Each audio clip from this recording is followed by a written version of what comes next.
Hey, how's it going? My name's Mike Squires. This is Mr. Big. And this is the Couchers Podcast, episode number 215. And my guest, Richard Fortus of currently of Guns N' Roses, formerly of Love Spit Love, Dead Daisies, Psychedelic Furs, and a very, very seasoned studio guy, a monster player, super nice dude. And we focus a lot of our conversation on what he was doing before Guns N' Roses, and that is a pretty fun story, pretty interesting. And also, he says some of my favorite things that I've ever heard in uh in on this podcast. Like he says some like bold things, but he was very good from a very young age. It's crazy because he's got a bunch of classical training from a young age. It's very, very, very, very cool guy. I've really loved this conversation. I loved hanging out. I hope that you enjoy this podcast. If you do enjoy this podcast or you enjoy Richard is also appearing in, it's finished. I'm just waiting to get it out. A benefit video for Roadie Relief. It is a fucking awesome Yes cover. It's a 10-minute long cover featuring a ton of people. That should be out shortly, so stay tuned. If you are a fan of radicalness, you're gonna love it. If you're enjoying the Couchers podcast, so please hit the subscribe button, the like button, share episodes. If you really, really, really like the podcast or the videos that I create, with the help of all the people who participate and perform, please, by all means, support us at Patreon, patreon.com/couchriffs. That is what makes this possible. So thank you for your support. I would also like to thank a couple people who support us. Firstly, I would like to thank River City Guitars in Spokane, Washington. Every day is a buying day over there at River City Guitars. And go back and check their Reverb store regularly. Please do this. They have a lot of killer stuff always, and it is slowly being posted up to their store. If you're passing through Spokane on tour or on vacation or something, for sure hit them up. They are an appointment only shop, and very cool folks. If you have a collection or a cool piece, could be a vintage piece, could be something cool and boutiquey, hit them up, sales.rivercityguitars@gmail.com. Tell them I sent you. These guys are like family. Also, so thank you very much, River City Guitars. Also, thank you to Variety Coffee Roasters in Brooklyn, New York. What can I say? I drink Variety Coffee every single morning. That's what I do. So I can't give it a higher recommendation. I can't endorse it more. Check out their subscription service. You can subscribe to coffee. So just go over there to varietycoffeeroasters.com, answer a couple questions. You want it once a week, every 2 weeks, once a month, and you never run out of coffee. It just shows right up. Be sure to follow them on social media. And when you are in New York, visit their cafes. They have awesome cafes. And if you're in the cafes, I think there's still some Couch Riffs coffee mugs, probably just a couple left. So pick one up. That's it. We're going to get into the conversation. Thank you so much for watching, listening, whatever you're doing. You're great. As far as I know, you're great. Don't prove me wrong. Don't forget the golden rule. Treat people the way you want to be treated, and don't be a dick. I don't know what that gizmo is, but also I'm pretty old school. Like, I still make Chemex. That's how I make my coffee. Well, you're sort of disappeared. How do I get you back? Oh, when you started, it got all skinny. Sometimes, well, thank you. But I can't see you. Well, sometimes the visual will come and go, but I can still see you. Okay, so everything's good for you because I just everything is definitely recording. Don't sweat it. Okay, don't sweat the technique. Got it. But yeah, sometimes the visual will go, and or it'll freeze or jitter just like a Zoom call or something. But Mm-hmm. because we're on a parallel timeline and our devices are recording locally, once it hits Mm-hmm. the cloud, everything is cool. So far, it hasn't been a problem Okay, in cool. that way. Yeah. So yeah, tell me, what is this ratio 8? This is some kind of a Okay, fancy, is it kind of like some kind of vacuum, high it's pressure vacuum, something or other? no, it's basically like a pour over machine. Oh, you went full fancy. Yeah, it's got like a shower head that like Right. it, that does the bloom cycle, and then yeah, it's pretty rad. I got one today. It was a birthday present that my wife got me last year, but it just showed up today. Right. Supply chain issues. What is that? I've never heard that. Um, and they're handmade in Portland. Air But supply chain. yeah, but I guess some of the parts come from overseas. That's a rampant issue. Yeah, it is, especially for us guitarists now. Dude. With tubes. There's a mad rush on tubes now. I'm not going full toilet like 2020 toilet paper on this. That's what people are doing. I'm not doing it. Not doing it. I'm gonna save my save my money and buy a quad cortex or a fractal or whatever, a helix, one of these other things. Yeah, I've got a fractal sitting right there. You do? Yeah, I just don't use it much. How I use it generally is I'll put a real amp in the middle, and then I'll model amps and put them on either side, or I'll use it if I reamp. Sometimes if I want a different, if I want, it's basically like an effect. It's just, or I use it just to fatten things up. You're doing a lot of studio work at home still, all the time. You're always working, always playing. Yeah. Lately, I've been actually going to studios. People have been flying me into places. But last week, I was at this awesome studio in Connecticut. It's the Power Station Northeast, or New England. Huh. And it's an exact replica of the power station. It's freaky. Like when you walk in there, it's exact. It even smells the same. It's just it's a trip. Crazy. Where in Connecticut is that? I don't know. I flew into White Plains. The producer picked me up, and we drove up there. Yeah. I want to circle back to coffee really quick before we take off, because this is a hot button topic with me and Duff. Duff is into his traditional sort of dark coffee, and he knows that it gets me hot to talk about it, because I'm not a super new school guy, but I'm pretty new school.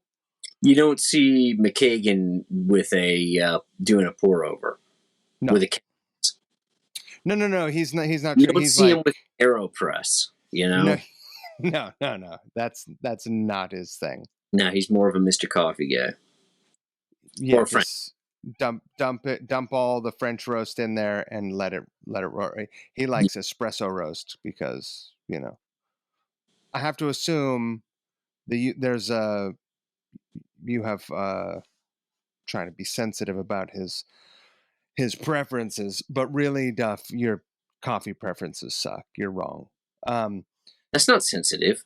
That wasn't sensitive at all. No, you're right. It wasn't. Yeah, he's going to call me crying, all upset. I know he's going to be like, Squires hurt my feelings about. He laughed so hard because I would get really upset.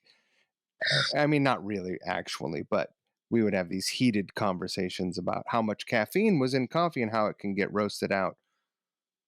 But you clearly are a coffee guy. Yeah. Do you go for the light stuff? You know what? I do not hate a bold cup. I'm not opposed to dark. I like French Italian roasted espresso beans. Yeah. But I do like lighter coffee as well. Right. Yeah, I mean, I guess Venezuelan and if yeah, I'm not opposed to that. yeah. Have you All tried right. Spirit Animal? This is my spirit animal. Yeah. No, I don't know what that is. Mine's it's a new coffee. Mine Spirit Animal's at the door. Actually, hold on. I should probably let one of them in. Why not? Come on. Yeah, they're upset that I locked them out. Was that a cat? Yeah, this is. I a cat. heard it talking. Oh, look at this. Who is this? This is Ram. That's Rue. Oh, yeah. Look, Come here, Rue. Come here. We're off to an Animal Kingdom start. This is good. Yep. So this is Rue. They're sisters Oh, from the same litter. Hello, kitty. Okay. What? We don't have to talk about the coffee stuff. I wanted to know where you sat with that stuff. Yeah, I've traditionally been a Chemex guy. Wow. Until today. Dude, that's a pretty sweet setup. Can you set a timer for it so that it like takes care of business for you when you wake up in the morning? You just show up and there's a cup waiting? No, it's not that type of machine. Some of these gadgets... You can't do that because you have to grind the beans right before... You can't let them sit over... What are you, an animal? What are you, some kind of... What do I look like, an asshole? Some of these gadgets you can run from your phone. Yeah, that's fancy. That's real But fancy. this is all just like wood and glass and metal and no plastics. It's that type of thing. I'm gonna look this thing up. That sounds cool. Ratio 8. Ratio 8. Okay, see you later. It was the cats, wasn't it? He's the boss of the house, so he's kind of, every once in a while he goes on patrol and he rolls around and checks everything out. He's the boss. She rules over the dogs with an iron claw. I am certain of it. I am certain of it. I mean paw, an iron paw.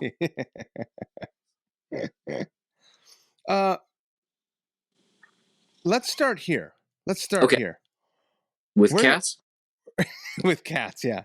Welcome to Cat Riffs. Where did you grow up? Where are you from? St. Louis. St. Louis. Mm-hmm. That's in Missouri. Or Misery, depending on sure where you're from and how you pronounce it. Yeah. Do you live there now, or are you in... I live here now. I'm in St. Louis now. I lived in New York for actually most of my life. I lived there longer than I've lived here. But I recently sold my apartment there in the Lower East Side. And you know what? With kids, it's just way more easier here.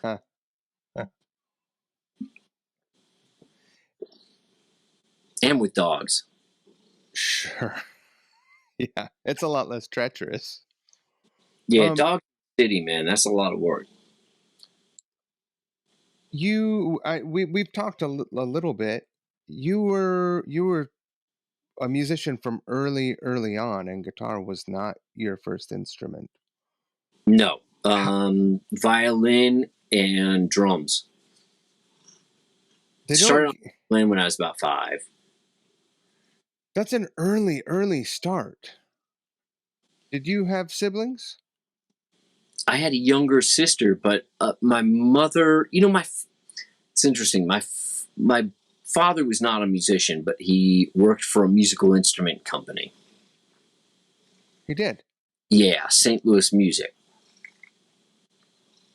who famously they owned Ampeg for a And while, and Ampeg, Crate, Alvarez. Electra. Do you remember Electra Oh guitar? man, I still want an Electra guitar. I recently bought back my very first guitar, electric guitar. Really? Yeah, that I paid $300 for, and I worked all summer for it to buy. And I bought it back from my cousin. Did he charge you a mint? She wanted to trade me for another one of my guitars, so I traded her a Gibson, like a early '70s country western, I think. Or no, it was a Blue Ridge. I think it was a Blue Ridge. Wait a minute, was your first guitar an Electra? Mm-hmm. Yeah. Wow. Well, so And it was it was like a one of a kind type deal. Is it one of those ones that was like asymmetrical and looked like it was out of the Buck Rogers movie? No, it looked like it was sort of like an alembic. It had a brass nut, a badass bridge, a Leo Kwan badass bridge, two humbuckers, but a Strat body. But it had laminated neck, like 7-piece through the body. Right. Yeah. I thought those things were pretty hot. And then, they got into the sort of like metal guitar game, and I was really into it. There were a few. Yeah, you were into the metal thing? What's that? You were into the metal guitar? Oh, yeah. Okay. I mean, I still have a soft spot for BC Rich guitars. Big time. Okay. So I did too, being a big Joe Perry fan. Sure. I always lusted after a Mockingbird, like the Koa, the dark with the light maple stripes, right? So, or the sting, or what do they call them? Stringers, I think they call them. With two maple, yeah. Anyways, I got one. I bought like a '76 or something like that, like a real one with like the with Bill Lawrence and the bridge, and the whole all the crazy electronics. Yeah. And it was a beautiful guitar. I never ever used it. It was fun to play. It was very easy to play, but it just didn't. It was very mid-focused pickups. It's just not my. It's not. Yeah. I never found myself going, you know what I need to use? Right. And it's not like you're going to be able to really take that one out on the road. There's someone that is exactly relatively attached to that. And I wouldn't fit sonically. I mean, but I had a lot of those type of guitars that I lusted after as a kid. I bought when I could afford them, when I could actually afford to get one. Because I used to have BC Rich posters on my wall, Right. And then I never use them. It's like I had a Ibanez Iceman. That was the next thing I was gonna say. Like I lust because for Devo used them, and Steve Miller, and like Paul Stanley. I associate Paul Stanley with like Firebird 1. Right. Yeah. Which he told your cutoff is Dressed to Kill. No. Probably Rock and Roll Over. Yeah. Or Kiss Alive 2. That's when I sort of was like, I don't know. Still, you know what? I still love it, and when I see them, it's just like, that's entertainment. I love it. I've seen him so many times because I've toured with him with the Dead Daisies. Toured with him a lot. Love Paul. He's a really sweet guy and a good friend, and I think the world of him. Total music fan. He's what a voice. Yeah, I mean, I have a lot of respect for him. And then, there's Gene. Yeah. But yeah, I don't know. I there's some bands I look back on that I was into as a kid, and I think, man, what was I thinking? I mean, not so much them. I understand with Kiss what the appeal was. Sure. But and you know what? Some of those songs really do sort of stand up. Stand the test of time. Yeah, man. But bands like Rush, I listen to now, and I'm just like, man, what, like, why was I into this? But oh, I never question being into Rush. I have to be in the right mood for it, but I was never. A lot of people were into the '80s stuff, and I wasn't. Like well, when you say '80s stuff, what do you mean? Like after Moving Pictures. Moving Pictures, Oh, killer. Yeah, Moving Pictures was the end for me. Yeah. Or actually, not even. Permanent Waves is probably Permanent Waves also killer, but it harkened the dark era. But I like I like Presto. I'm into Presto. Yeah, I saw them on that tour. Don't know that at all. I saw them many times. I have a great photo of me and Alex Lifeson playing a double neck. It's classic. Playing a double neck acoustic Alvarez.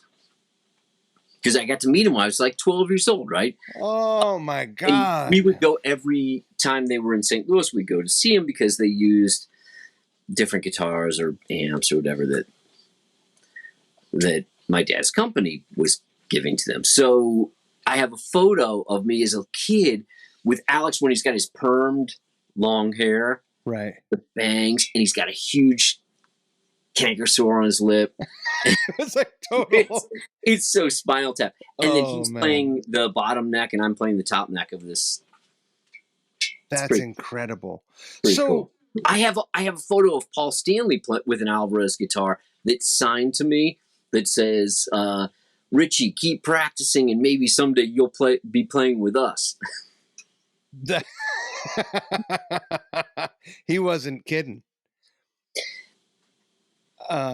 Little did he know. Right. What I mean, we talked about this with the Yes stuff, but what a really unique situation you had as a young kid. Do you think that the opportunity that you had to get close to people like that, to see sort of what happened behind the stage, like behind the curtain, that it made a life of a musician seem more achievable or realistic to you outside of just your talent, because your talent is an obvious. I'm sure. It's funny because I see that with my kids, with my daughters. Like, I think they come out to shows and they think, shit, this looks like a pretty good gig. Like, I did this. Like, travel around and, you stay in hotels and nice hotels and you stay on a bus and then, and then you play it to a stadium full of people. That's how all tours are, right? I could do this for a living. So it's weird. I don't know. I think it in my subconscious mind, I'm sure that it had an effect.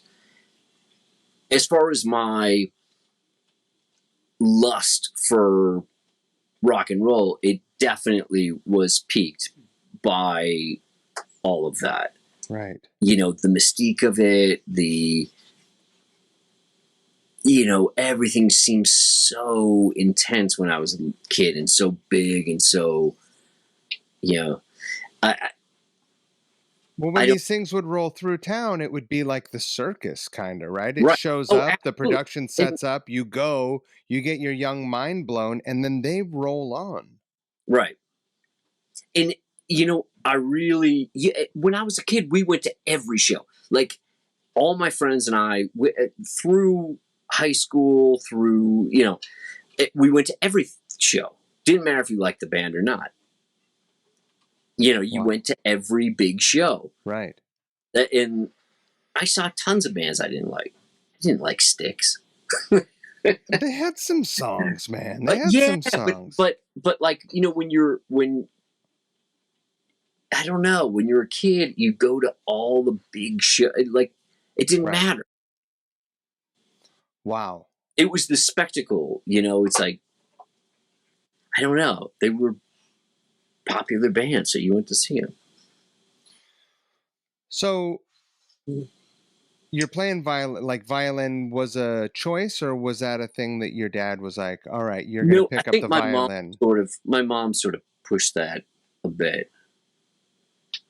Got it. But then I got into it. Yeah. And you still play? Yeah. I don't play much now. I play out of necessity. If I'm scoring something, if I'm doing an orchestration, I'll put violin. I'll do like 7 or 8 violin tracks and then back it with. During COVID, I really got into orchestrating and working with the orchestral software and stuff like that. What do you use? Is that how do you say it? Is it Sibelius? What is it called? Oh, Sibelius. Sibelius? No, I'm not talking about school. I'm not talking about actually doing about recording. But as far as like recording and also using all the huge sample libraries that they have now, Spitfire, all the Spitfire stuff, and different apps that you use for that stuff, which is really a lot to absorb to use correctly, just because you've got like 60 something articulations for each instrument, right? So but it's great because I grew up with that, so I know all the terminology and I understand all of it, And if only you had 2 years to really sit on your hands and focus in on splitting hairs with a I did it in between. I actually maintained a pretty busy schedule throughout COVID because I was able to work from home. So I was able to do sessions. And the first couple of months were like, oh my God, what am I going to do? This is, right. And then the phone started to ring and people started to, go, okay, maybe now is the time we do an album. And, Sure. So I started getting work and I have a decent recording setup. So. Nice. So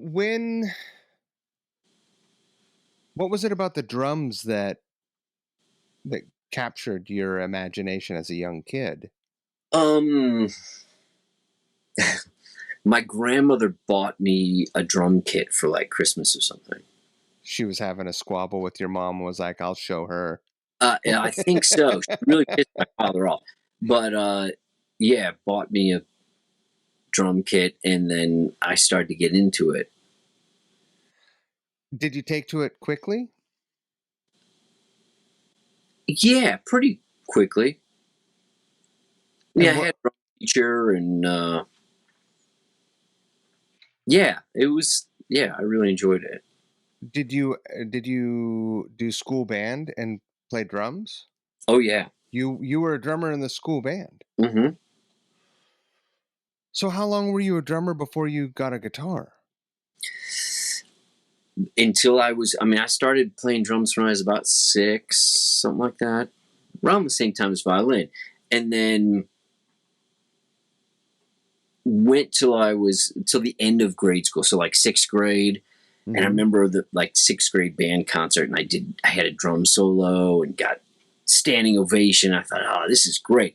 The next year, I actually discovered guitar, and because I was playing in a band, I was playing in a rock band with some friends, and the guitar player started showing me some stuff, and then in the 6th grade, you were already playing drums in a rock band. Yeah, when I say a band, like friends from the neighborhood, that were from my school. Do you have any recordings of it? No, I don't think so. Not with me playing drums. Right. Can you still play drums? Are you good drummer? I don't have a kit, but I mean, if I sit down and play for a little while, the chops come back, Right. But I mean, I was not a great drummer. I mean, it's great for a 12-year-old. Right. Do you think this is a thing that I talk about a lot? Everyone on stage, there's a little piece of everyone on stage that wishes they were the drummer. Do you agree with that or disagree? I don't know, but I do know that it definitely, having experience as a drummer is a huge benefit, Were you ever a bass player in a band? No, I don't think I've ever done a tour playing bass. Playing bass on like a couple songs, but not. Right. So when you get a guitar eventually, it's this Electra. Mm-hmm. You're in the 6th grade. I think I was in 7th grade. 7th grade. What do you dive into? I'm assuming you're a dive in all the way person. Well, like I said, I was playing with these guys, and the guitar player showed me like Rock and Roll Hoochie Coo and Post Toasties, Tommy Bolin. Yeah. And did you ever watch the Rick Derringer Hot Licks video back then? Remember? Yeah. Do you remember when he says, "Whew, that lick was so hot, you got to wear an asbestos suit"? I don't remember that. I still use that one. Yeah. It's the I remember meeting him at a NAMM show, and I was amazed at how little he was. Really? Yeah, he's tiny. He's like AC/DC sized. Really? Yeah. Wow. Just goes to show you. I don't know what it goes to show you, but it just goes to show you he's small. Yeah. Yeah. So you're learning the FM classics, the chestnuts, as it were. I got really into Santana. And really? Jeff. Yeah, so the first 2 Santana albums, I knew every note. I mean, I was like totally aping Carlos. And then I got Jeff Beck's Wired album, and that totally changed me. Now I knew every note off that album. Really? And then, yeah, I was really into that. And you're in the 7th grade. Yeah. 7th and 8th grade. Looking back, because I have no doubt that why does it say there's someone in the audience? We are not broadcasting. Get the hell out of here. Looking back, do you think that you did have it all? Like in your hindsight, do you have recordings of you playing this stuff in the 8th grade and like nailing it? I don't know. That is fucking remarkable. Yeah, I mean, I was really into the fusion thing, like Mahavishnu Orchestra and Return to Forever. So, like, all that Al Di Meola shit, I, like, had down. Right. Like, Race with the Devil on the Spanish Highway. And you were playing it. You could pull it off. I got good on guitar quickly because I already had the left hand strength. So all the dexterity was there. All that came really quickly. And which really, that fuels the fire, doesn't it? When you're like able to get shit down quick, you right. Go through your plateaus and, peaks and valleys and stuff. But yeah, that kept me motivated to keep playing and accomplish more. So when you got into high school, you were, I would imagine, pretty hot shit. Yeah. But I guess it was my freshman year. I went to an art school. I went to a public art school. Okay. A magnet school. And my freshman year, I heard The Clash, and then everything changed. So I went from like prog fusion kid to, I didn't like contemporary music. I didn't like the stuff I didn't like the metal stuff that was going on. I liked the art rock and the fusion stuff and the highbrow stuff, Sure. and the fusion stuff and and then I jazz and Pat Metheny and Weather Report and all that stuff I was really into. Yeah. And then I heard The Clash, and then I didn't want to show off. I didn't want to be shredding. Right. It didn't take grunge for you.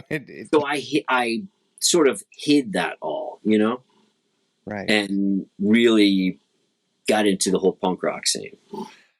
How hard was it for you to shed that musicality and those tendencies and focus your energies into? I don't think you are. I mean, I don't think that you're shedding them. You're really taming them. You're sort of, you would have your moments when, sort of like Andy Summers, where you have your moment, but it's fleeting, and it's like you pick your spots. You know what I mean? Right. No, that's a great example. And he's underrated. Yeah, very much so. No, he's a very mature player. Sneaky fucker. Yeah. Yeah. I love that I Advanced Mask album he did with Robert Fripp.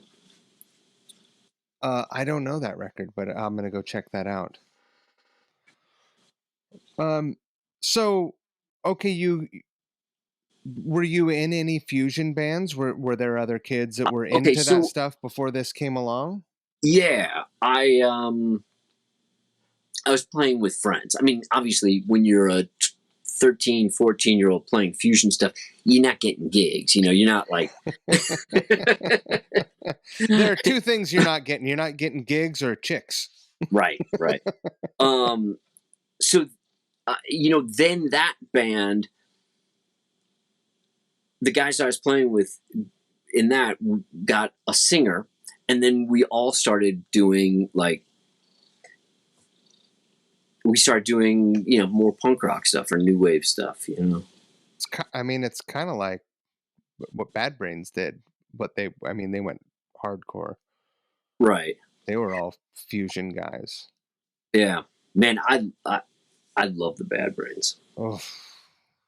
One of the most powerful shows I ever saw was Bad Brains. I wish I would have seen them back in the day. Scared the shit out of me. How bad? Yeah, I was like, I thought he was gonna jump off the stage and kill me. Like I mean, he was clearly gone. Right. Gone in the music and out of his mind. Just incredible. So genuine. It's so real. I mean, that's really what attracts me to bands. Right. I gotta believe it. Ultimately, that's, at the end of the day, it could be country music, it can be folk music, but I gotta believe it. I gotta believe that they mean it. Yeah. Sure. So the allure of simpler music that is possessed by energy, essentially, right. Like energetic. Yeah, there's that energy and the immediacy and the anger. I mean, to a 15-year-old man, I mean... Right, especially a 15-year-old boy. Yeah. I mean, Black Flag and Circle Jerks, and man, I was in it. I loved that stuff. Once you sort of make that shift, what happens? Does my band, I remember listening to REM, the singer and I, and thinking, we can write this shit all day long. Like this is so easy. and Unfortunately, it's not. And wrote like. Wait, you were breaking up. Say it again. I said, unfortunately, it's just not. I wish it was that easy. Oh, yeah, but when you're 15, you think it is, you know? Of course. Yeah. Of course. And so Michael Stipe had lived in St. Louis, around that when I was young.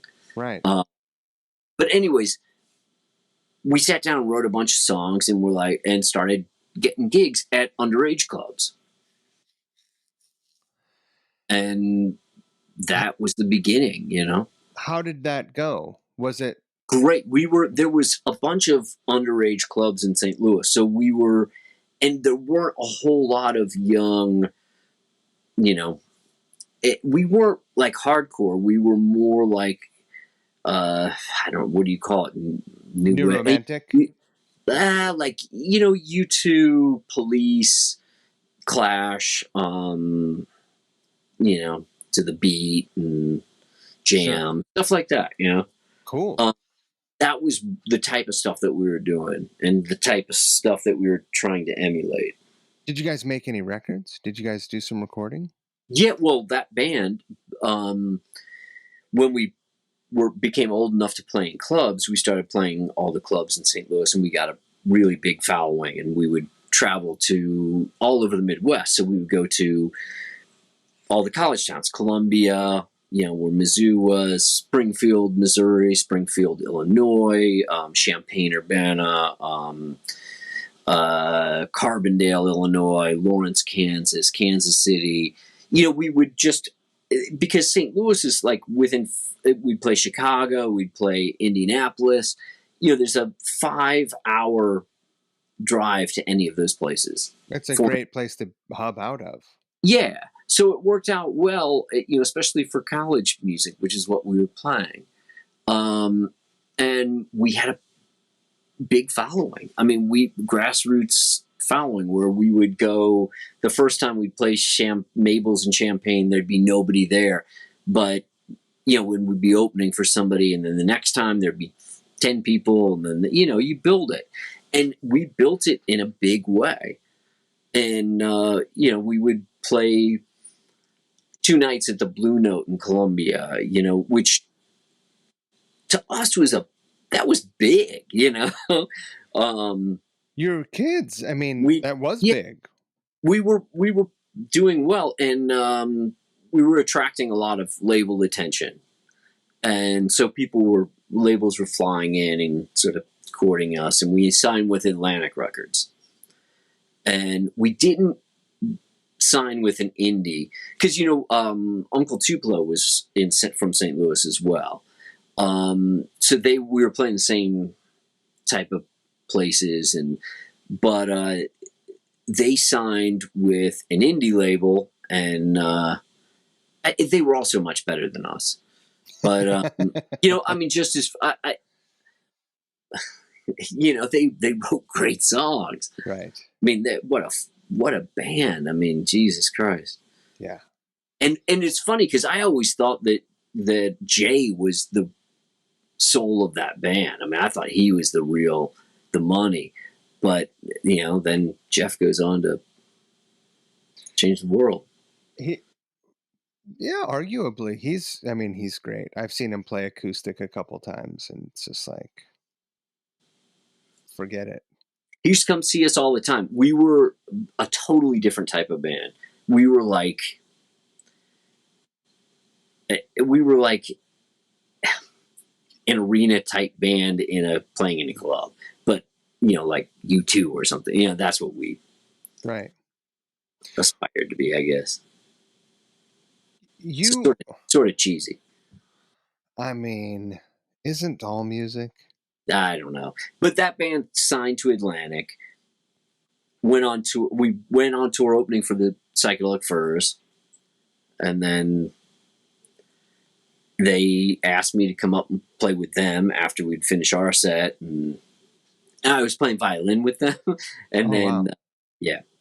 And then after the tour, Richard asked me to come to New York and work on a solo album with him. His, not mine. Right. And And that ultimately became Love Spit Love. Right. What good fortune. Yeah. And so you moved to New York at that point. You were like, Right. all right, I'm going to go. So the singer of my first band and I really hated each other. I mean, we were, singer guitar player thing. Sure. And I learned a lot from that relationship. And now we're super great friends. You learned where that master volume was. Oh, turn it down? That's clockwise, right? Yeah. But he tells everybody that he prepared me for working with lead singers. Right. And I suppose he did. He was, he had a chemical imbalance and untreated, self-treating, Right. self-medicating, and it was tough. He was tough to be around, and we were demoing songs, writing songs to do what would have been our second album, trying to get the label to approve the second album, which was taking forever. We rehearsed like every day. We were still gigging on the weekends, and rehearsing during the week every day. The singer never came to rehearsal, never once. And then I remember I got the call from Richard saying, "Hey, would you be interested in coming to New York and working with me?" And we had a band meeting about the record and what was going on. And the singer came in, sat down, and said, "I've decided I'm going to do a solo acoustic album." And I was like, "Okay, Right. That's that. I guess the decision made." Wow. And that was it. I moved to New York. So and told me I'm out. You didn't have to. There wasn't any heavy lifting with breaking up the band for you. That's He made it pretty easy. Yeah. And I suppose you might have made that choice anyway. I was really struggling with it, because things were so difficult with him at that time. It was. Yeah. He definitely made it easier, But I was struggling with it. It was my band. I mean, I built it, from the ground up. I mean, I was the guy that was like out making flyers on copying machines and, plastering them around town and calling up radio.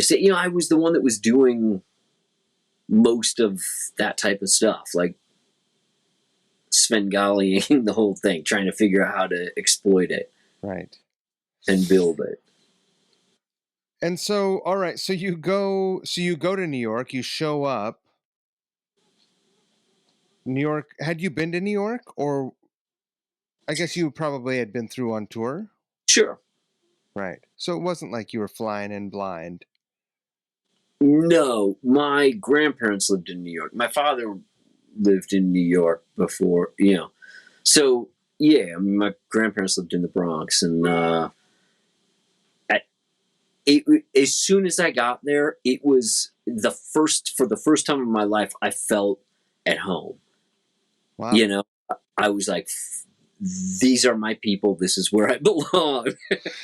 To get some perspective, how old are you when you arrived? I'm like 21.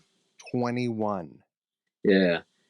I still feel that way about New York. I feel as soon as I get off the plane, I feel so at home. It's like, I feel, I don't know. There's a very unique energy to New York. Yeah. And it feels very familiar and comfortable to me. Yeah. I never thought I would leave. New York isn't everyone. So that was the beginning of a very long residency in New York. Yeah. You co-write the Love Spit Love record, Yep. or you? Yeah. And which is why Richard didn't call it a solo album, wanted to call it a band, because he felt that it wasn't fair to call it a Richard Butler album when we did everything together. That's pretty cool. That's pretty uncharacteristic of a singer. Man, Richard Butler, it's funny because he was, the Psychedelic Furs were one of my favorite bands. I mean, when the label asked us, what band would you most want to tour with? I immediately said the Psychedelic Furs. Incredible band.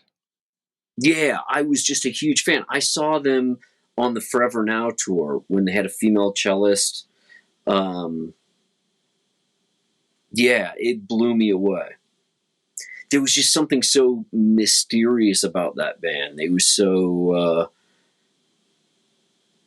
I don't know. It's like, they were just one of those bands that was like, man, they're from a completely different planet. Right. Which is funny because he's, Richard is one of my best friends. I mean, I love working with him so much.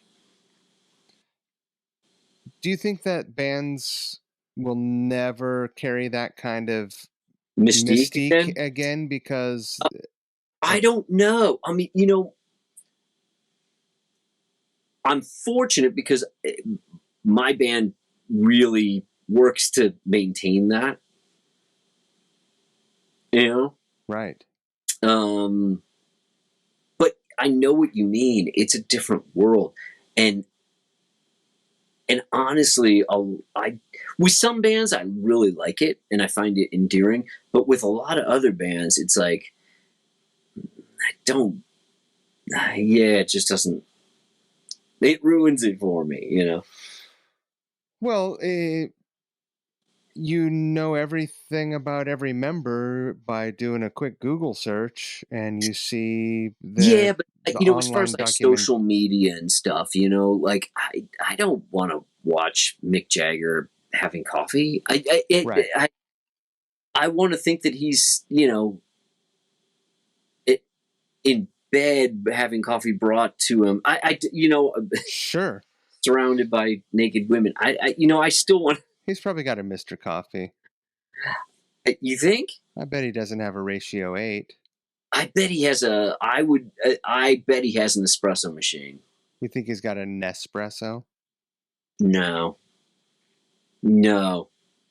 I'm thinking a full-on proper. You think that he's like tamping up like grounds and like preparing espresso? Don't ruin things for me, Mike. I mean, I'm maybe he is. I like want he's a, he's a. I don't think he is, but I think that his man is his Maybe guy, his kitchen. His the his kitchen manservant. I don't know, but I'll bet you he's got a staff. I mean, surely he's got of course he's got a staff. One of my favorite Keith Richards stories, though, is he lives in Connecticut, right? So he would always go to this Dunkin' Donuts and every morning and get coffee, right? Which is what you want to believe Keith Richards does. Yeah. And goes to get a coffee every day at Dunkin' Donuts. And the guy never charges him. And one day he's asked him, he's like, why can't I pay for my coffee, man? And he's like, man, it's all right. I got you. When you get some money, you take care of me. The guy thought he was homeless. How great is that? And Keith thought it was like the greatest thing ever and was telling everybody this story. That is unbelievable. It is. It's so incredible. Oh, I bet he was fucking tickled pink. Yeah. Jesus.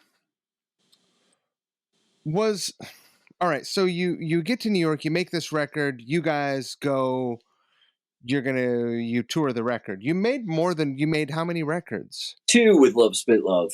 Right. Yeah, 2 with Love Spit Love. And then we also then put the Furs back together and toured with the Furs, and we did a live album and a couple of studio tracks, which I produced, and that sort of, I co-produced the second Love Spit Love album too, and man, Richard, God bless him, man. I mean, he had confidence in me to do that, and then asked me to do the new Furs album. That's incredible. That's a good friend indeed. Yeah. I mean, what was the greatest difference between making the first and second record, Love Spit Love record? Did you feel the pressure of having that added responsibility for the second record? The second album was much more personal to me because every song was just Richard and I that wrote it. And I don't know. I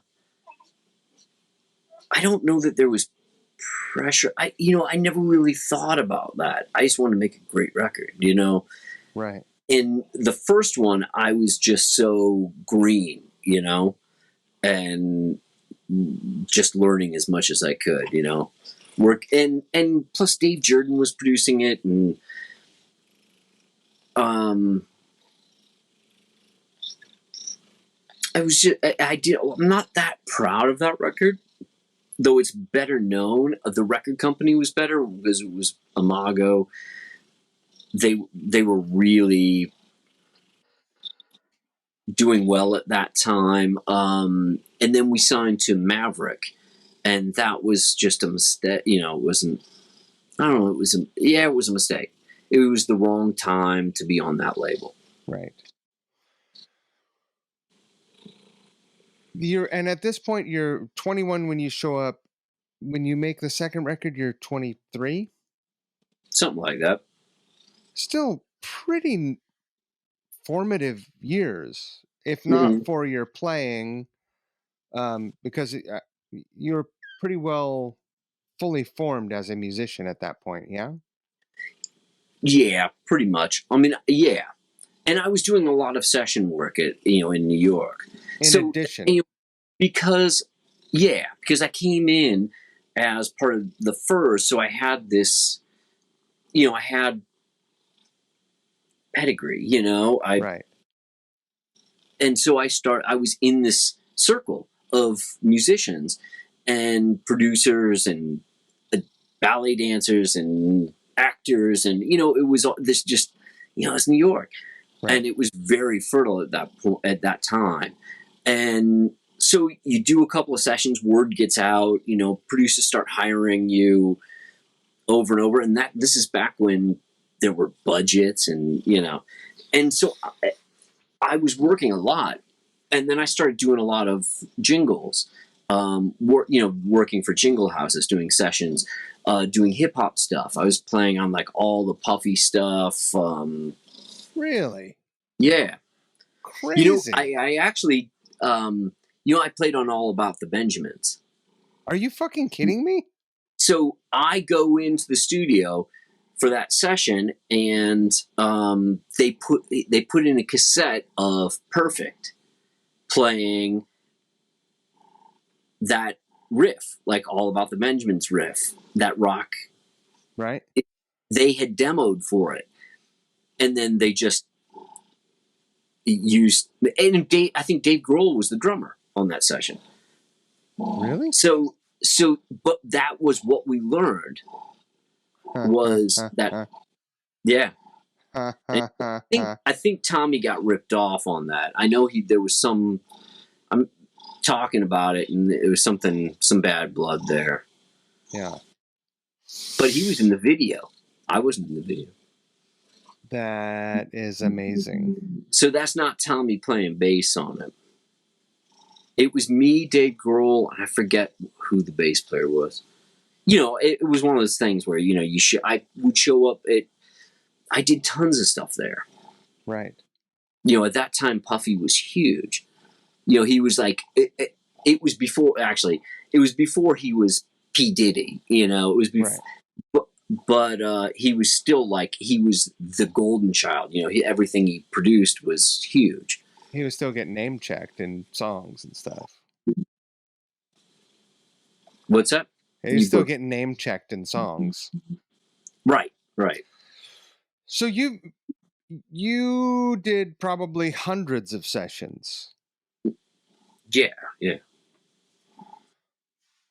Let me ask you this, because you have such a big quiver to pull from. You've got fierce chicken picking licks. Where did that come from, and how did you develop that?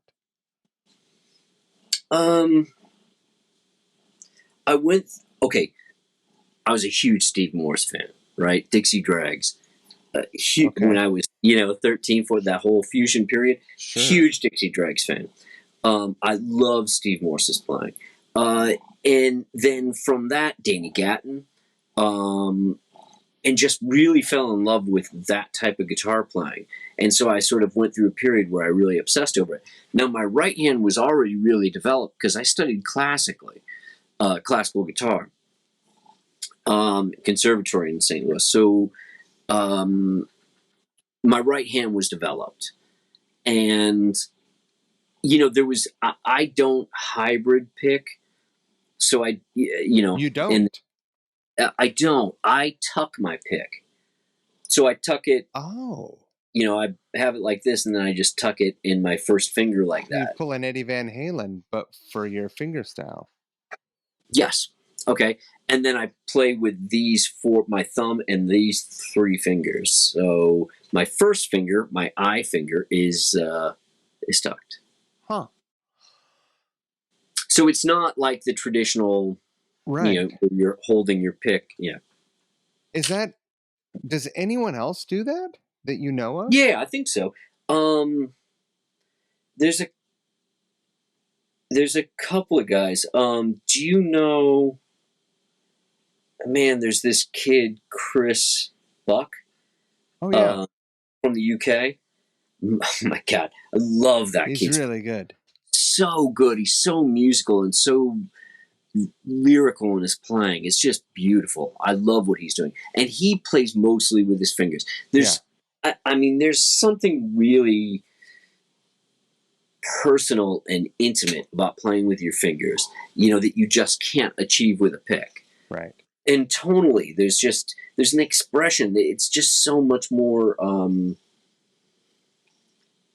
There's so much more articulation, different things you can do with your fingers that you just can't do with a pick. The way whether you pluck a string, or barely touch it, like Chris Buck does. He'll barely touch it, but you can snap a string, Right.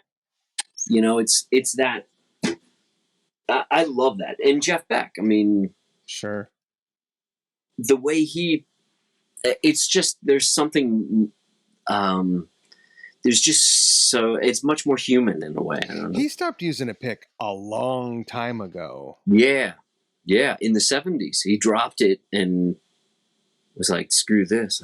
I remember reading about it in, one of the old guitar rags, and just right. And thinking that he sounded like a crazy old man already. I was like, what's he talking about? How's he going to get a pick harmonic? God, man. Because kids know everything. He's the only one of those guys, that English blues players, that came out of that whole 60s scene that actually got better and continues to get better. Like Eric Clapton, he's always been great, but Jeff Beck, like Clapton, Clapton's gone like this, Beck went like, he still, every time I see him, it's just like mind blowing. Because he's not phoning anything in. And I've seen him suck. I've seen him not be great. But when he's on, there is nobody better. They were rehearsing next door to us one time, and my tech and I used to go down, and we'd go early and sit outside of his room just to listen. I love that you confidently and boldly said you've seen Jeff Beck suck. You got to understand, though, that in my opinion, he is the greatest living guitar player. So I say that with the utmost respect. Sure. I mean, when he's on, he is the best. Yeah. There's nobody better. I'm a guitar player. I don't know what the fuck he does. I mean, he's on a different plane, It's a part of his vocal cords. It's incredible. And he's like the Tuvan throat singer of guitar players. Yeah. That's pretty insane. Yeah. Okay, so you're playing hip hop sessions. You've also got I'm doing jingles during I'm doing like going to jingle houses and playing all sorts of stuff. Like car stereo commercials and for a long time in New York, I would play on weekends. I do gigs with Zydeco Band. Really? Yeah. Because there were other. I took over for Eric from the Spin Doctors, who was doing the gig, the guitar player from the Spin Doctors, and he was leaving, and so I started doing it. And the drummer was George Rosilli, who played with Dylan. It was a big thing in New York, like this band, Luke Guru, and they had a big following, and it was like yeah. But man, that did more for my rhythm playing than anything else I've done. I'll bet. Yeah. What was it challenging for you to jump in there and sort of take on that? Oh, absolutely. That's why I did it. Because, I'd never been really into Zydeco. I mean, I liked all like the David Lindley stuff where he would touch on that stuff. Who else? Dr. John.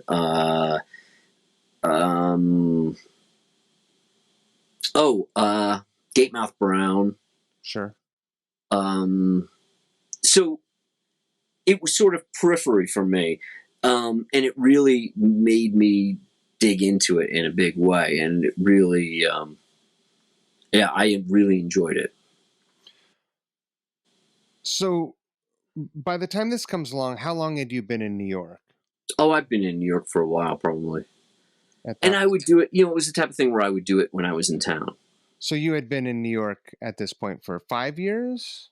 Yeah, probably, yeah. Yeah. And I wasn't touring a lot at that time because I was mainly doing session work, and I couldn't afford to tour. But, I was making too much money in New York. No one's going to, even the best paying gig would be hard to compete with that. Yeah. That's crazy to think about, but it's also probably crazy for you to imagine as a 26 or 27-year-old musician who had a record deal 8 years earlier, mm-hmm. that you were going to have this successful career playing guitar on jingles. Yeah, I was doing all sorts of stuff. I was doing film scores. I was doing, I was playing on whatever I was getting called for, Did it seem like a stretch? Did it seem like, how did I end up here? Or did it feel very natural? No, it all just felt natural. It all just, and you sort of take things as they come. And then I started getting asked to demo for commercials. So I started working with this friend, and he had like a little studio, and then we ended up becoming partners and building a bigger studio, and then getting some big gigs. And then it was so I had an agent approach me, and he represented like Leon Russell, and he represented recording artists that also did jingles, or for jingle work, for commercial work. So my first job that I did a demo for him was this big Mobile Oil theme, what was going to be their theme music for however long. And I actually got the gig, and I was up against all these big houses. So then it was like, oh, okay, I got to figure out I've got to get with an orchestrator. I've got to, because it was a full symphony orchestra we were recording. It was a big job. Yeah. And so then all of a sudden I was in that world. So then because I did that, I then got a bunch of other work and started hanging out with all these advertising people, and built a studio. If only New York was a big advertising town, though. Yeah, right. So I was right down the street from Masson Avenue. I was right on Bryant Park. Right, like 41st between 6th and Broadway. Yeah. Just below Times Square. Very dangerous block. And I was getting that became, it sort of all the session stuff sort of segued into that. So I was doing sessions, and then I'd go to my studio, and I'd be working all night at my studio. And yeah. Did you miss touring and performing live during this time? That's part of why I was doing that Zydeco gig. I mean, it kept me playing and improvising, and it kept my chops up really in playing in front of people. And then I was still doing tours. I mean, the Furs would go out, or I'd do tours with I did a tour with BT, the electronic artist. I did a lot of albums and movie scores with him as well. And then I did a tour with like Enrique Iglesias.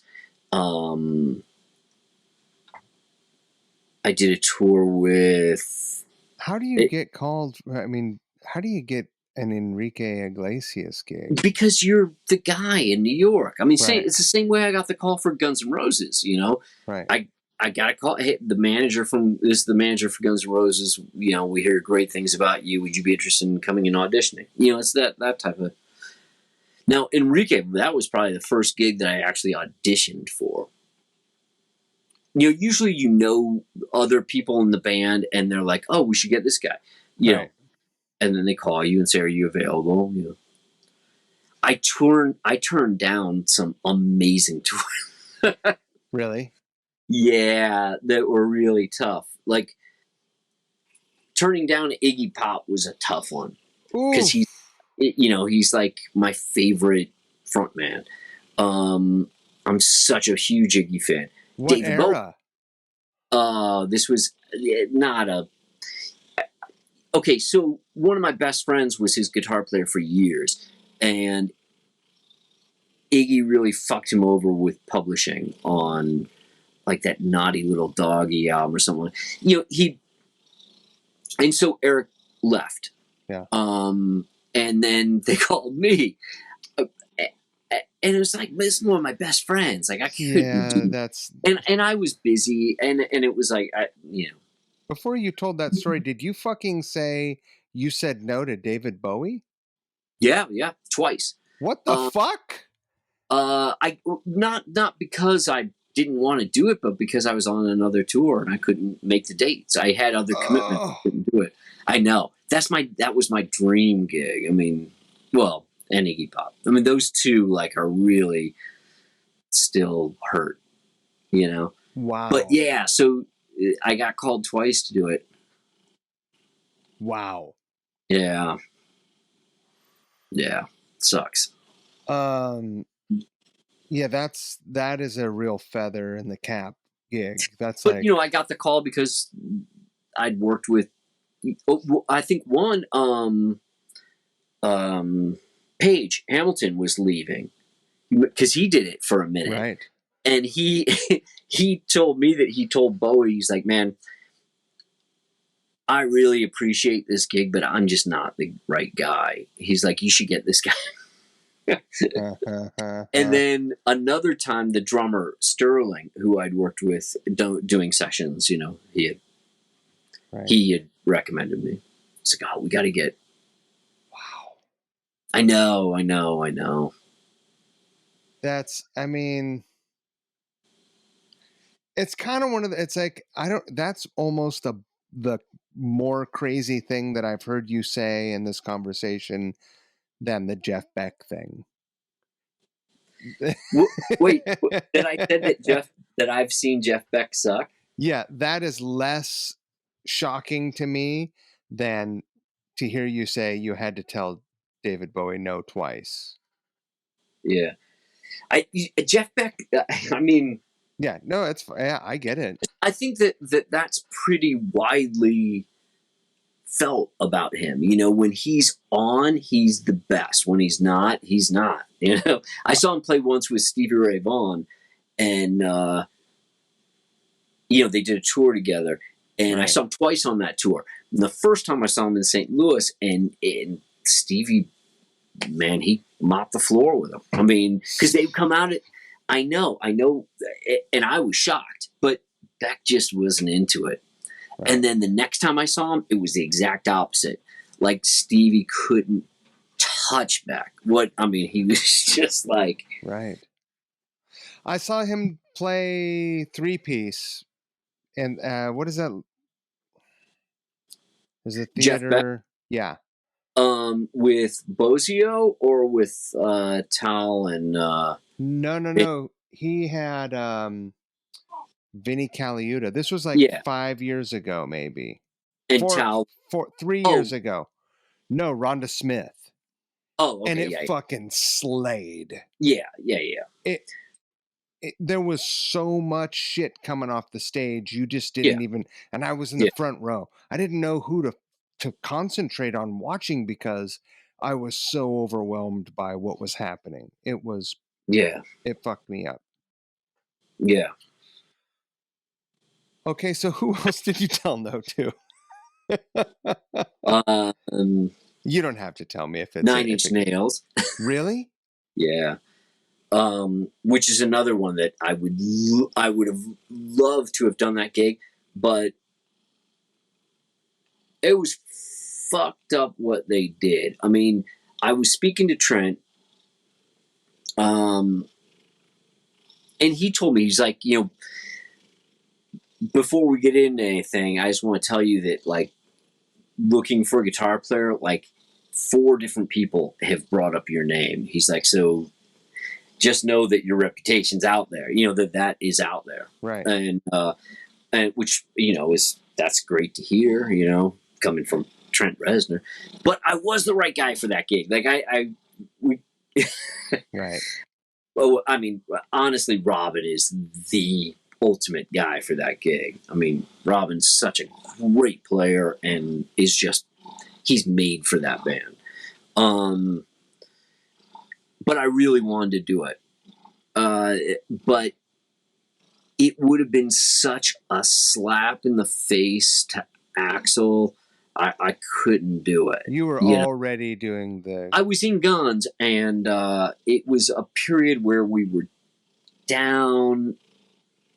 Nothing was happening, or something was going on. Anyways, and then Robin and I were very tight. So they were calling Robin, they were calling me, they were trying to play us against each other, like, well, Robin wants to do it, and they're telling Robin, oh, well, Rich wants to do it. So it was that type of stuff. And then so Robin and I talked, and we decided that neither of us were going to do it. We weren't going to do it. We're going to stay with Guns, and, that's what we wanted to do. And, we both tell them. And then the next day, they announce in the press that I've joined the band. Really? Yeah, just to stir up shit. And then I got a call, of course, from, our management going, Sure. what the fuck? And then I'm like, it's not true. It was weird. It was all weird. That sucks. Yeah. But I would have loved, I'm such a big Nine Inch Nails fan. But you did not say no to the Guns gig. Did that gig come to you through Tommy? No, I got cold called. I got a call from their management saying, would you be interested in auditioning? And I said, well, I'm going to be out there in a couple of weeks doing an album. Maybe we could, I could do it then. They're like, oh, that's perfect. Here are the songs. We'll set it up as it gets closer. And I was getting ready to leave to go do this album, so I call them like, hey, what's the story with this audition? Is it gonna? And they're like, oh, no, I didn't get a call back. There was no. So I just figured, okay, it's not happening. So I get out to LA. I go to do the session, and on the session is Josh and Tommy. Right. And I'm like, I was supposed to come audition for you guys this week. And they're like, oh, you're the guy from New York. Well, Axl found this guy, Buckethead, and we called off all the auditions. And I was like, oh, okay. Tommy and I went out that night. We do the session, and or the first day of the session, whatever. Tommy and I go out that night and become best friends. Right. And, I mean, I was a huge Replacements fan. Sure. The first time I saw the Mats was opening for X. Wow. When I was 14. Right. And Tommy and I are the same age. Right.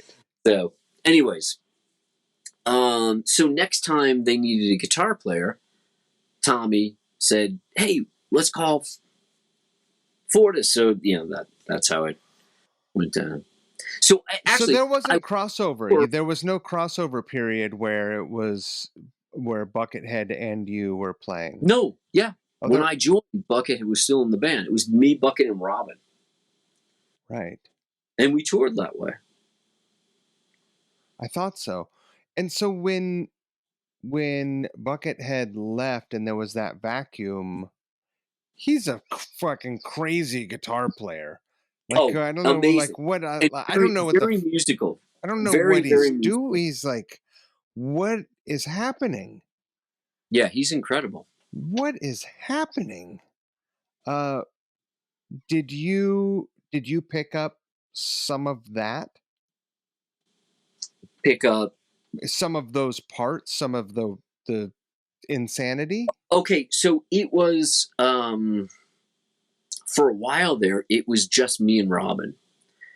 And Brain was playing drums, and Tommy, Dizzy, and it was the best. It was so exciting. It was like there was the energy and the feeling in rehearsals, like the crew, everybody. There was like a sense that, like, holy shit, this is a monster. Like, this is awesome. It was really, really good. The chemistry was just great. Axl came into rehearsals and he's like, oh my God, this is the band I've always wanted. Like, this is how I always envisioned Guns N' Roses. And no exaggeration, the next day, Ron Blumenthal walks in. Ron Bumblefoot walks in. How you doing? Also a monster player. Also like incredible a maniac player. Guitarist. Absolutely incredible player. But it was very tough for him to walk into that gig because we were playing. Our first show was like 3 days later. We had everything worked out where it was just me and Robin, and then all of a sudden we got to make room for. And so we're trying to work out parts, and he's just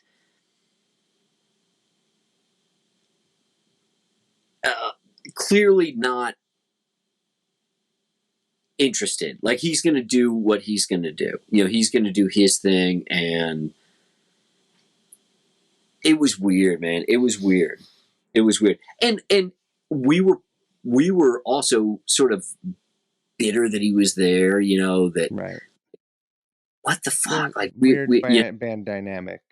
and Axl had this vision for what he wanted it to be. And that,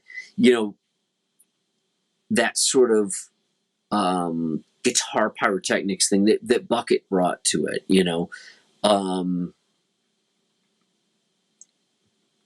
but it worked well with Bucket because Bucket understood really how to make the three guitar thing work, which is very tricky, and he would lay out for verses, he'd just stand there and be weird, and come in on the chorus and it would be nunchucks. huge. And then, right. And then play a solo that would just rip your face off. I mean, his right hand, man, his tone, everything. He's a force. And obviously, Bumblefoot also just an incredible. I mean, that guy is virtuoso. I mean, he's a virtuoso. He can play anything. I mean, it's really also on the fretless guitar. Yeah, like and it's a fucking maniac. But I think for what he does, he needs more sonic space. He needs. It's tough to make three guitars work. Sure. Effectively. And yeah, and it was more difficult trying to make that work with Ron. That's a lot of available horsepower. The three of you also. Yeah, man, Ron's the stuff that I've heard him do in other bands. Like when he's phenomenal. He's really, really super talented. Yeah, I believe that. I want to shift really gears really quickly because I don't remember, and there's definitely some things that I want to talk to you about when we're not recording. But did you not play with Thin Lizzy? You went and played with Thin Lizzy, right? Yeah. Fuck. Yeah, how fucking and it was awesome. Yeah. it was that, man. That it doesn't get much better than playing guitar harmonies with Scott Gorham. I mean, for a guitar player, it's like right. I mean, I didn't. That band was so important to me as a kid. Like Live and Dangerous. That record. Yeah, dude. It really and going back and learning all this stuff, I realized how that really informed my ideals of what the perfect rock guitar tone should be, And I told Scott that, and Scott said, "Really? Wow. Sorry to burst your bubble, kid, but that's all we could afford. Like we couldn't afford new Marshalls, so we were using right. Of course, but he could probably play through a solid state PV and sound good." Well, it's funny that you say that because he was using an Engel. They had toured with Deep Purple, and Steve Morse had an Engel and let him use one, and he was like, "Oh, this is great." But man, Engels just sound so gainy and buzzy, and I used them for a little while. And I was like, I learned all that stuff, and I was like really working on the vibrato to match his vibrato, right? Uh-huh. And I get there, and he's got a Les Paul with a Floyd Rose on it, and I'm like, dude, now all that work, and he wasn't using his vibrato; he was using the bar, which is totally different, right? But man, he's such a great player and such a wonderful person. It was great. I had my whole rehearsals with them was like an hour and a half, maybe 2 hours. That's how long each rehearsal was, or that's how long we had one rehearsal. You did your homework. I had a lifetime of homework. I walked in and knew we walked in, played through it, and they were like, "Wow, great!" Right. That was it. That's pretty hot. But man, I that was so great playing with those guys, man. I mean, how long did that go? like a year, and then I had to, I had to go back to Guns. Yeah. Was Ricky singing? Yeah, I Yeah, love Ricky. the best. The best. Yeah, I got to go and do a gig with him last month in LA. yeah, he's love Ricky, love him. Uh, yeah. Are And there Brian was still playing drums when I did the tour. awesome, And Marco Mendoza was playing bass. rad? Those bass lines are super weird. I played bass on that gig, and we did a couple of Lizzy songs, and they're kind of weird. If you're trying to play them faithfully, I'm I was half and half. Uh, so that was like a bucket list gig for you. Yeah, absolutely.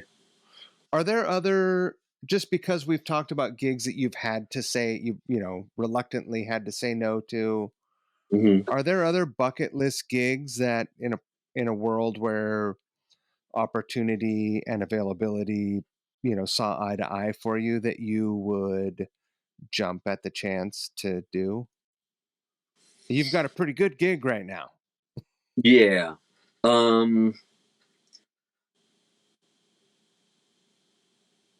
I mean, yeah, sure. I mean, the Stones, uh, Sure. Aerosmith. Which role You would, know, I mean, it does, I guess, either any role in that band would be great. yeah. I'd be the drum tech. Sure. No, I love that band. Who else that's still alive? Um, I don't know. There aren't a whole lot of rock bands out there still. I mean, it's I'm trying to think. There's so, but at the same time, there's so many, right? I mean, there's plenty of punk rock gigs I'd love to do. Right. I'd love to do the Cult. I'd love to play with the Cult. Though you Oh can't have God. two White Falcons on stage. That'd be silly. I would do anything. I would play fucking maracas in that band. I just Right? think, But I love that band. But I actually did do gigs with Ian. oh, rad. Yeah, Um, actually, it that's how I first worked with Charlie Drayton. Was on a Ian Astbury gig. huh. I don't know Charlie. He's one of the greatest musicians I've ever worked with. What Charlie it, Drayton, legend. Charlie Drayton played in the Expensive Winos. He was the all right. he was married to Chrissy from the Divinals. He was the drummer in the Divinals. But I mean, he played with the Cult. He's played with everybody. He's out with Dylan now. He's playing with. Wow. Probably my favorite drummer. Really? Yeah, and he played bass in the Winos, but yeah, Perfect. probably he's probably one. I mean, he's just so unique. Yeah. I did a tour with him with the Dead Daisies, and it was him and Daryl Jones and Dizzy, and As man, the band? yeah, it was so much fun. How, you were involved with that band for quite some time, yeah? For a while, yeah. Like few years? Yeah. It was crazy and interesting sort of story with all that, but what a cool opportunity for just like a rotation of musicians to come through. Yeah. Yeah, it's one. The other guitar player, David Lowy, is of his company was Westfield Malls. Right. Very wealthy guy, and an awesome guy. Really, just a great human, and loves rock and roll. And so, he approached me and he was like, "Hey, let's put together a band of who would you want to play with?" And so I brought Marco in from Thin Lizzy, and Charlie. And actually, Charlie's the one that brought me into that gig. Amazing. And John Stevens from a band called Noiseworks in Australia was the singer. And then John also was in Excess after Michael died. Really? Mm-hmm. Amazing singer. Another incredible band. Powerhouse. Yeah, you should listen to. There's a Dead Daisies EP, "Face I Love," that you should check out. I will do it, and it's incredible. He's so great. It was an EP, but it's some of my favorite stuff that I've done.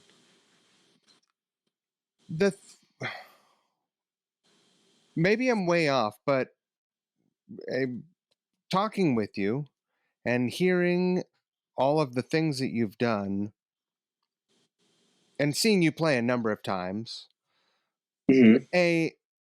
You clearly love music more than most anything. Mm-hmm. You don't put yourself first before the music, which I'm sure, I don't know if that was maybe from orchestral. No, I think it goes back to what we were talking about with coming out of that fusion period and then discovering punk rock and really playing for the song and not to be masturbatory, so you weren't noodling for noodling's sake, like everything had to have, it was for the song. Right. And I think that's where I learned that appreciation of really of restraint.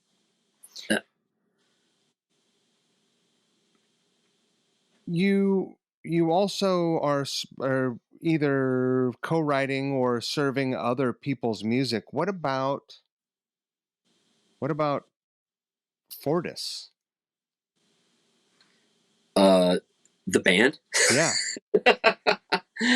I don't really have any interest in doing that. I mean, I like working with other people. Yeah.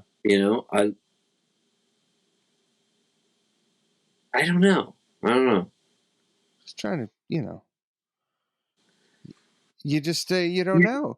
I mean, you could work with other people, but perhaps maybe now's the time, like maybe you make your fucking fusion record. I have no interest in that. I don't listen to fusion. I don't listen. I really. I'll go back and listen to Bitches Brew, or I'll listen to like Mahavishnu. But to me, Mahavishnu, like I don't listen to Return to Forever. I don't listen to the Brecker Brothers anymore. I don't listen to Pat Metheny anymore. I don't listen to but I'll listen to Mahavishnu because to me that was punk rock. I mean, those guys were so pissed off. Once a month, I'll listen to Intermounting Flame and just fucking blast it. It's just or Shakti or like but like the thing about Mahavishnu is they had such a chip on their shoulder. They were so pissed off at Miles. It was such a fuck you, Miles. We're gonna do whatever we want. Right. We're gonna. I love. There's that energy. It's and that's essentially what it is. I mean, it's that energy. It's that they were punk rock. They were out to blow people away in a intense way. Right. without being too caught up on their musicianship. You know? Like, it I seems still real love it. genuine. I fucking love it. Yeah, it just seems really genuine to me still. And that's why I still find myself being able to listen to that. Yeah. I still listen to Yes also. Yeah, for the same reasons. It's there's something really genuine about it, and it's just that stuff is it's just so unique, you know? It's recorded so well, and it's so sonically structured in a way that's really, everything has its place. It's really an incredible body of work that those guys have done. You've essentially dedicated your life to music since age 5. Yeah, I'm very, How do it's, you stay excited? oh man,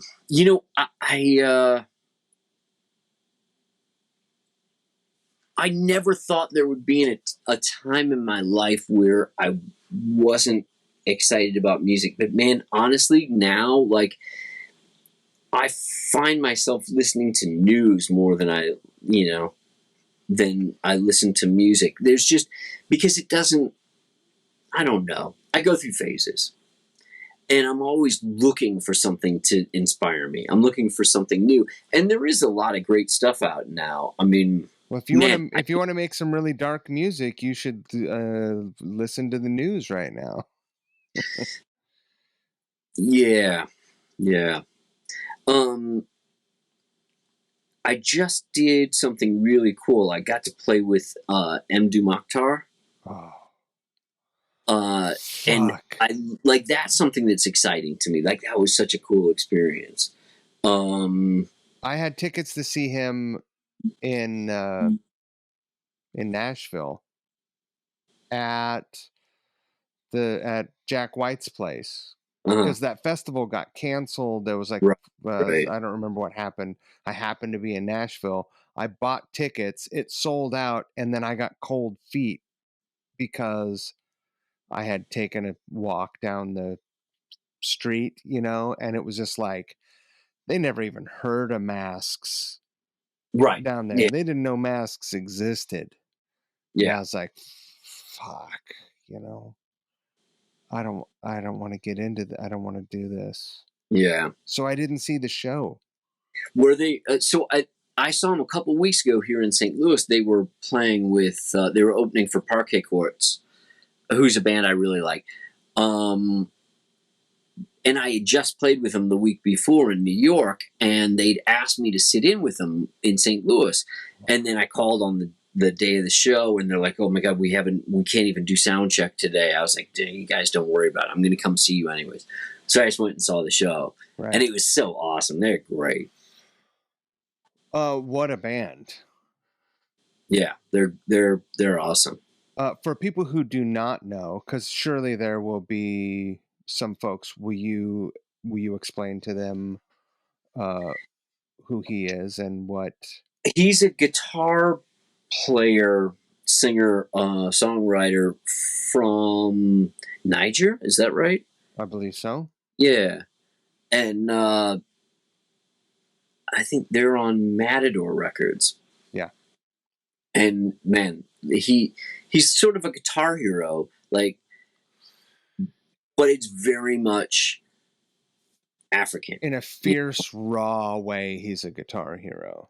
Yeah, I love it. I love it. I love. I was. This is funny. I was lucky enough to do a record with a singer named Asteroweke, who I was a big fan of. It's crazy. I was playing a gig in New York, and this girl that used to be a roommate of mine years before was an A&R person, and she said, "Hey, what do you know about Ethiopian music?" And I said, "I don't know anything about Ethiopian music. I just know this singer named Asteroweke." And she said, "Oh my God, why did you say that?" And I'm like, when I was signed to, or she was on Columbia, and I got her records and I fell in love with her voice. And she's like, I can't believe that you're saying this. I'm working with her and she wants to play with some American musicians. And I'm like, I am in. I'm so in. And I did this record with her and it was awesome. And she's like the Aretha Franklin of Africa. She's amazing. Musically, was it Western leaning music, or were you doing No, I mean it was a little bit, but it was it's their thing is so different. It's just so cool. The coolest. It was really challenging. Every once in a while, I'll get excited and look up some like Ethiopian funk and like jazz, and just go down the rabbit hole.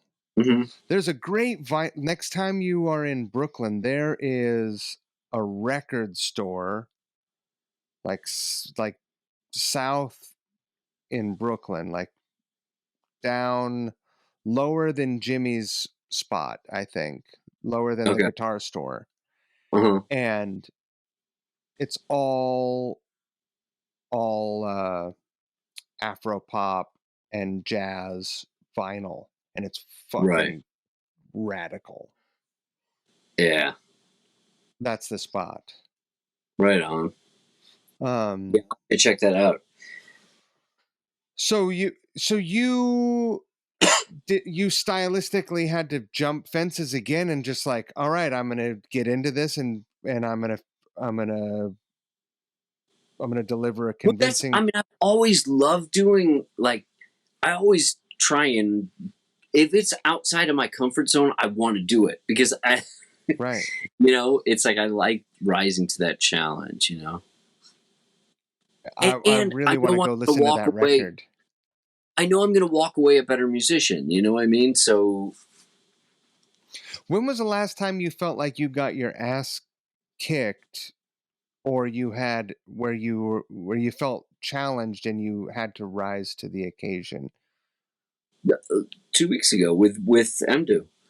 Right. Yeah, I mean, it happens all the time. I mean, there's last week when I was in. I mean, I feel that way all the time. Like shit. I've got to really. I don't know, man. I mean, you're always trying to. Whenever you're playing with new people, you're like, I did this session last week with Jack Daly and Wolf, drummer, and it was a new producer that I hadn't worked with before. Yeah, I mean, it's whenever you're in a new situation, it's always like it's pressure. You've got to rise to it.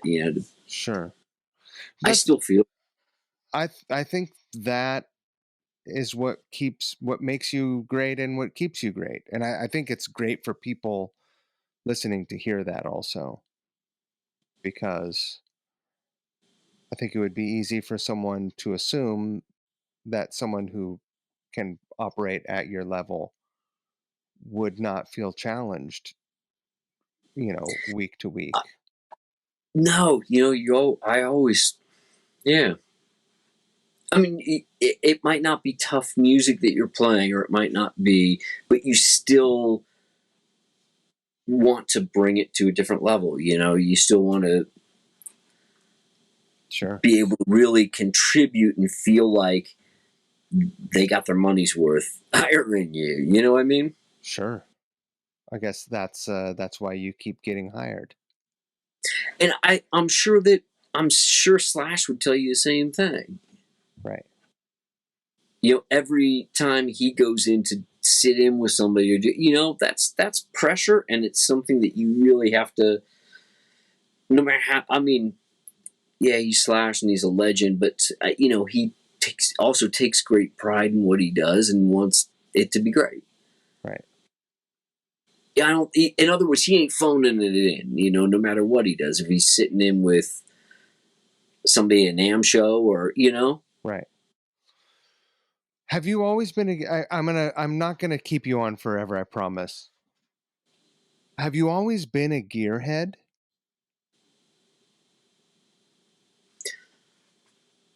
No, I don't think so.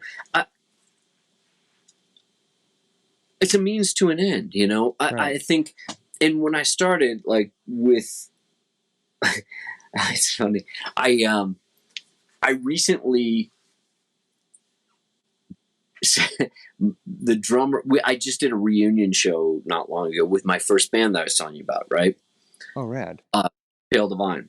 So we did a reunion show here in St. Louis, and the drummer had my original crate amp that I used to play at our first gigs, had it in his basement and brought it to me. Did it have And built-in chorus?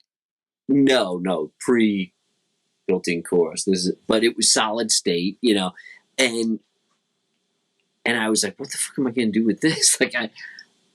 But it's weird. I mean, so and I had electric guitar, and and then I bought a Strat, and then I bought a Marshall and a Vox, an AC30, but it was a means to an end. Like I knew what I wanted to get out, and I used to use 3 different amps. So I had a Rivera, and I had a Vox and a Marshall, 50-watt small box, and a AC30, and a Junior and a Strat, and that was my rig, and a That'll GP8, take care of it.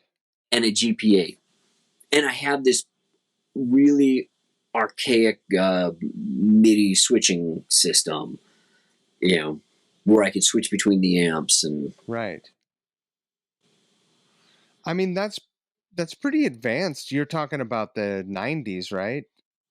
Or that even was the 80s. 80s. Right. Yeah.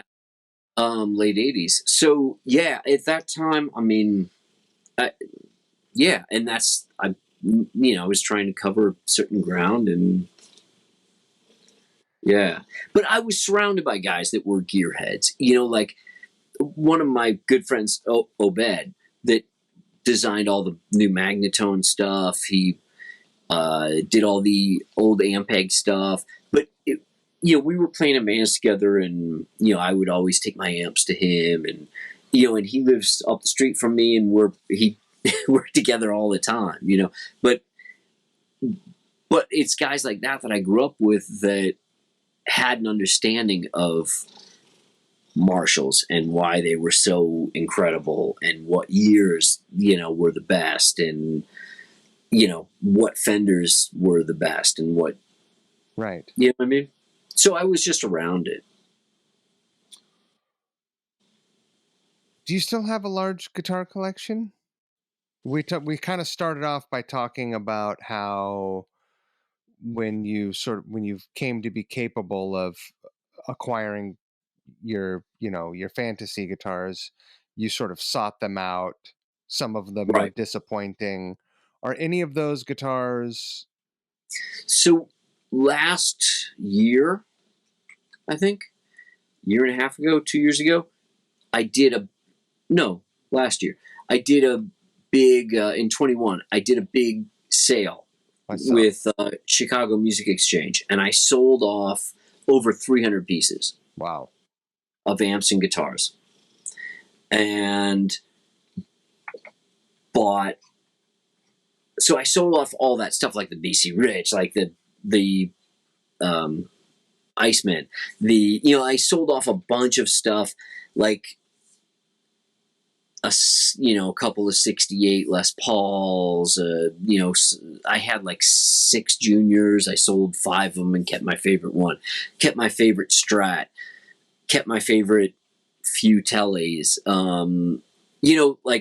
Like I kept a 53 Esquire. I kept my 53 Gold Top. I kept my 1960 Dot Neck. I kept my 66 Strat was the one that I kept. And then then I bought stuff, Tell me you sold all that and you bought a Burst.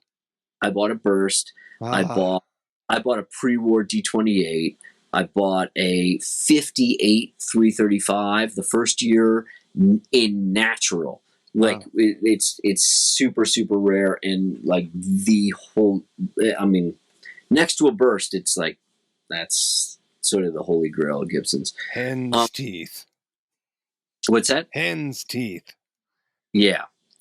I bought speaking of hen's teeth, I bought a 1934 Jumbo, Gibson Jumbo. I bought a 56 Strat. I bought a... Oh, yeah.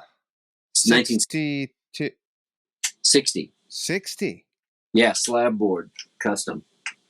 I didn't know that they were doing the bound bodies in 60. That's... Yeah. Wow. I kept my 58 Tennessean, or 6120. Kept my... Did this sale, this sort of like purging and reacquiring, did it shrink your collection? It did, but was there a methodology to it? Did you have a plan, or were you like, I'm just going to see where I end up, and then I'm going to have shopping spree? I knew that I wanted a burst, and that's how it started. I wanted a burst. I was going to sell, and then I realized that there was a lot of stuff that I just didn't use. You sold it all and got the Axe effects. My amp collection's pretty incredible. I have a great amp collection. But I sold a lot and just kept the stuff that I use all the time. Right. Because a lot of it was stuff that, you like I had 4 oranges. I don't need 4 oranges. I have my favorite one.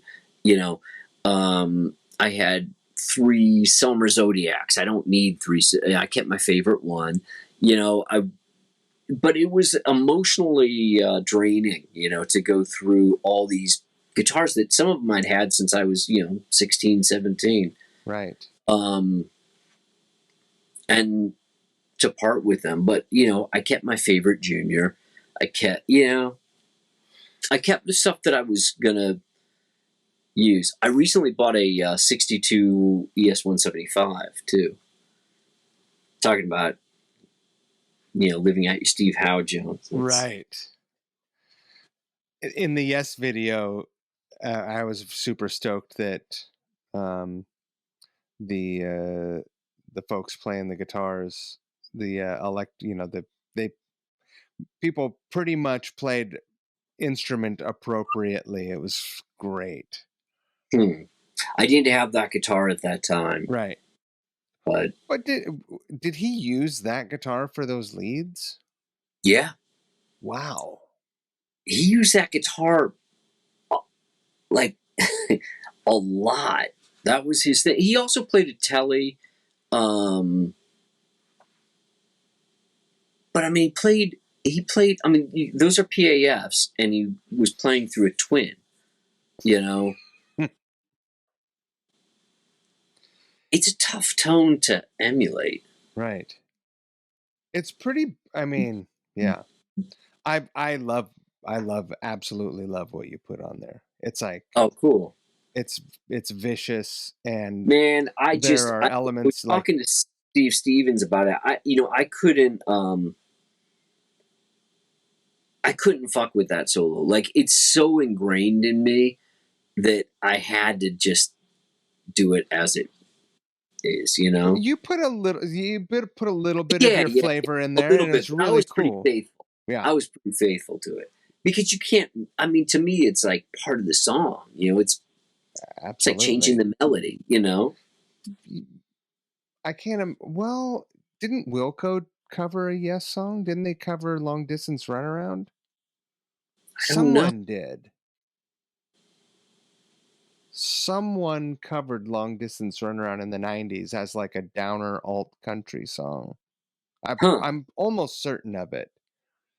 I don't remember Wilco doing it. That is the only... Maybe they did. That's the only example of someone where it would be acceptable to really fuck with a Yes song, right? Well, if you're gonna totally redo it, but I mean, it would have been stupid if I was playing. Right. It's a pretty faithful cover. Because it was pretty faithful all around. I thought Steve did a phenomenal job. I mean, if that guy looks at a guitar, it sounds good. Mm-hmm. You know? What a monster. Yeah. Yeah, absolutely. I can't wait for that thing to come out. Thank you again also for saying yes. Dude, also thank you for hanging out with me for so long. We should wrap man, it up. It's great to talk to you. I'm gonna miss you by a day at Hellfest, which bums me out. But I'm super stoked that you guys have you played that festival before. Yes, I love it. What a cool ride into town and out of town. It's a it's what a strange little village. I did it with Thin Lizzy. We might have done it the same year. Was Ozzy the big? Yeah, I think so. It was Ozzy with Gus on guitar. Yes. I went out front for it, and I thought he was great. I thought he did. Gus? Yeah. I thought he did a great job. I thought because the classic stuff. He seemed pretty reverent about his approach to it. I don't really know that much Ozzy Osbourne stuff. You don't? Because you were a metal kid. No, I mean I loved the first couple of Sabbath records, but yeah, I was never into Ozzy Osbourne. That is amazing. That's amazing to me. That is a. I played with Tommy Clufetis though, who was his drummer at that time. I've been with him for a long time. Tommy's so great. I saw him do the Sabbath gig a few times. How great was his drum solo? He's fucking great. Yeah. Also, he's the one of all of them that still. I mean, he looks like he was in Sabbath in 1973. Exactly. Yeah. Yeah. So we're going to start a band called Fortus. It's like we Clamato. talk about it all the time. Yeah, he's great. I love Tommy. I hope that you guys have the best run. Is it one run through Europe? Are you guys going to South America again? Yes. Is there an Australia this year? Yes. Awesome. I'm super stoked that you guys are getting busy again. I know that you were out last year and that was successful and didn't hit any major speed bumps. Like we made it through. Dude. We were very diligent about remaining safe. Right. COVID safe. So yeah, really stoked that you guys are going to be back out there, and well, hopefully we'll bump into you. I hope so. At some point. I'm going to kill this thing. Okay.